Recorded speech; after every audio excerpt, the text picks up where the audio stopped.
ago, I put out an article called Responding to Condition. It touched on some of the psychological torment prisoners face in SCI Camp Hill's E building, which houses IMU, RHU, and ETU prisoners. I was on home strike that week, so eventually I was moved to the medical building and put in the observation cell. While I was up there, a few guys from the RHU came up on suicide watch. Said they wasn't being fed by guards on the 6 a.m. to 2 p.m. shift. They the ones that serve us breakfast and lunch. One guy kept repeating, "Before I let them kill me, I'll kill myself."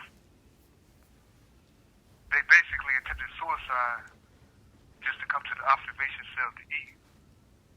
They was forced to take extreme measures because they was being starved. That's serious. Not too long ago, another RHU prisoner, Deshaun Smith, ate a toothbrush. Yeah, y'all heard me. A toothbrush. Did it because he was being starved and terrorized by guards on the 6 a.m. to 2 p.m. shift. He went to the hospital for surgery. Now he's in the observation cell. Anybody that knows Deshaun, please call up and make sure he's alright.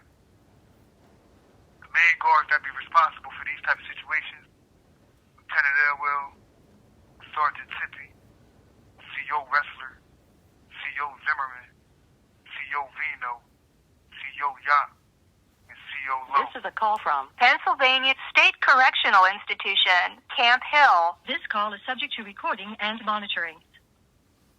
Yeah, they even got his scary ass table people food now. But that's what they get into, and everybody know it. So since Superintendent Gurley want to continue turning a blind eye, I'm taking it upon myself to expose this shit.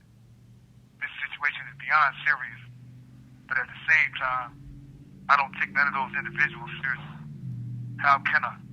When they entertain themselves by tasing and spraying each other with mace and doing other silly shit like hiding in a remote so nobody can watch the TV that hangs on the wall. I did stupid stuff like that when I was a juvenile. Then I learned that tormenting others to boost my self-esteem is what lames do. Look right on cue. As I'm writing this, Sergeant Tippy, a.k.a. Lil Tim Tim, came past my cell peeking. Motherfucker, I see you. And I'm gonna make sure everybody else see you too. Believe that. Ain't no more hiding in the dark behind that false sense of superiority, that false sense of entitlement, and that false sense of self. Taking it from you. That shit over. Earlier, I was thinking to myself, how you go from leading a prison uprising to you and Ruck going to war in that courtroom against attorney generals, and now I'm in here addressing nobody. Kind of felt like I was watering my whole resume down. But then I realized it all coincides with my struggle.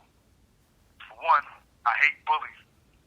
And for two, I fight for those who can't or ain't in a position to fight for themselves. But don't get twisted. There's a lot of guys on the pod who ain't got a problem moving out against guards. Like, that's why they in the IMB to begin with. But we on lockdown. So they ain't gonna get those opportunities. But for the most part, they be chilling. So staying out the way and trying to maneuver through this program. The majority ain't trying to be in a position where they're getting burnt for trades, getting their property destroyed, or enduring any other type of retaliation. Me, I just happen to be in a minority. And I ain't got a problem matching their energy.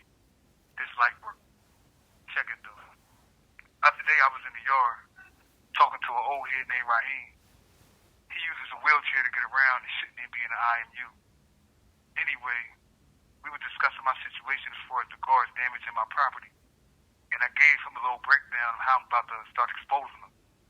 He looked at me with all admiration and said, "Bill, get these motherfuckers."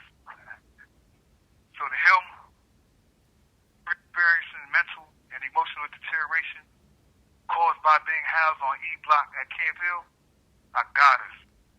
That's what Rebellious Hearts about.